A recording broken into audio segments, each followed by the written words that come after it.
We love sharing simple, easy recipes that anyone can make. These creamy Instant Pot mashed potatoes are the perfect side dish for so many different things. Now, if you're thinking a little bit ahead and thinking about Thanksgiving, if you don't have an Instant Pot during Thanksgiving, trust me, you're gonna want one. Cooking your potatoes in the Instant Pot are quick and easy, and they turn out perfect every time. All right, you guys, let's go into my kitchen and make these delicious Instant Pot creamy mashed potatoes. All right, so my first secret of making the best creamy mashed potatoes is that you have to use russet potatoes. Now these potatoes have a lot of starch in them. The more starch you have, the creamier they're gonna be.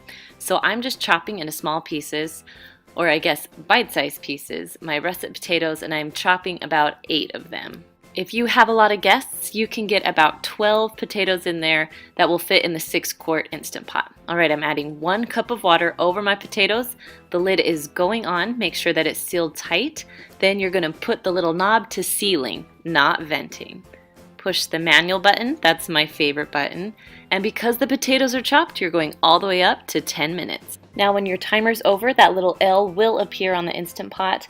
That means you can switch your knob over for a quick release, or you can let it just release on its own. It will take about 20 minutes. Okay, my pressure has released. I'm going to turn the lid and take it off. Now, there are a lot of recipes where you leave the liquid in, but I'm going to dump this liquid out because I want to add milk and just my own ingredients. Okay, so now you're going to add 3 tablespoons of butter right on top of your potatoes. Now, the trick is make sure your potatoes are still hot. Next, you're going to add anywhere from 1/4 to 1/2 cup of sour cream, and then 1/4 cup of milk. Now it's time to season the potatoes. Now you can add more or less of whatever you want, but I like to add 1/2 teaspoon of salt, 1/2 teaspoon of pepper, and 1/2 teaspoon of Italian seasoning. Now if you don't have any gravy to go on top of this, I would suggest adding a little more salt.